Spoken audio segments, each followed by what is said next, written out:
மணி 12:30 ஆகிப்போச்சுங்க. என்ன பண்ணுறதுன்னே தெரில. பசிக்குது வேறு. சரி சீக்கிரமாக சமைச்சு குழம்பு வைக்கணும்னு பார்த்தா எப்படியா இருந்தாலும் 1 ஹவர் ஆகிடும். சரி சீக்கிரமாக முடிக்கிற மாதிரி என்ன பார்க்கலான்னு பார்த்தா சரி ஃப்ரெஞ்ச் ரைஸ் செய்யலாம் சொல்லிவிட்டு ரொம்ப நாளாக செஞ்சு சாப்பிட்ணும் காரம் இல்லாமல்னு ஒரு ஆசைங்க. என்ன தான் ஹோட்டலுக்கு போனாலும் சரிதாங்க, நம்ம வீட்டில் சாப்பிட்ற மாதிரி வராது. அதனால் என்ன பண்ணேன், 1 ஸ்பூன் நெய்யை போட்டேங்க. போட்டுட்டு பட்டை, கறிப்பட்டை, கிராம்பு, அந்த அன்னாச்சி பூ, அந்த இதெல்லாம் இருந்ததுங்க, எல்லாத்தையும் போட்டேங்க.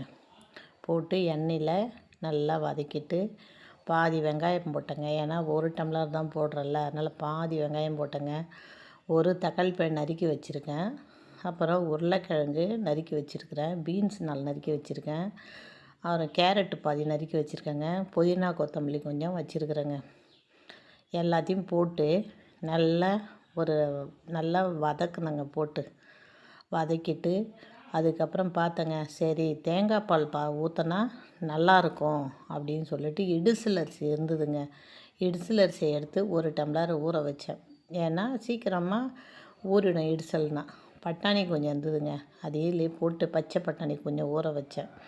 ஏன்னா பாக்கெட்டில் இருக்கிற பட்டாணிலாம் வாங்கியிருந்தாங்க, கிரீன் கலரில் இருக்குது, அதெல்லாம் உடம்புக்கு போய் ஏதாவது ஒரு நோய் வந்துட்டால் என்ன பண்ணுறது. பச்சை பட்டாணி இருந்தது, சரி குக்கரில் தானே வைக்க போகிறோன்னிட்டு பச்சை பட்டாணி எடுத்து ஊற வச்சேங்க. ஒரு அரை மணி நேரம் கூட ஊறலைங்க, அது 1/4 மணி நேரம் தான் ஊறியிருக்கும். அதையும் அதிலே எடுத்து போட்டேங்க. போட்டுட்டு இடிசல் அரிசியை ஊற வச்சேங்க. ஊற வச்சுட்டு சரி தேங்காய் பால் ஊற்றுவோம் நல்லா இருக்குமே அப்படின்னு சொல்லிவிட்டு தேங்காய் பார்த்தேங்க. இன்றைக்கின்னு பார்த்து ஒரு 3 பத்தை தாங்க தேங்காய் இருந்தது.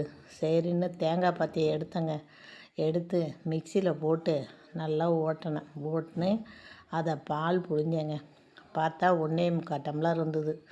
சரி அது கொஞ்சம் தண்ணி ஊற்றி, இடிசல் அரிசின்றதுனால 2 டம்ளர் தண்ணி ஊற்றக்கூடாதுன்ட்டு 1.25 டம்ளர் தண்ணி ஊற்றினேங்க. அது கரெக்டாக இருக்கும்னு சொல்லிவிட்டு ஊற்றினேங்க.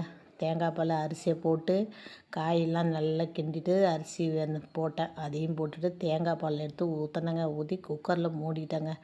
கரெக்டாக 2 விசில் தாங்க வந்தது. கொஞ்சம் நேரம் செஞ்சு எடுத்து பார்த்தேங்க, வேறு லெவலில் இருக்குதுங்க.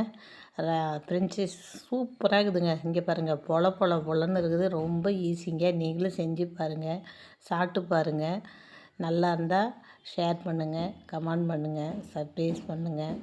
நல்லா இன்னும் கொஞ்சம் சாப்பிட்ணும் போலே இருக்குது. ஒரு ஆளுக்கு தாங்க செஞ்சேன், 2 பேர் சாப்பிட்லாம் போகுது, அந்தளவுக்கு நிறைய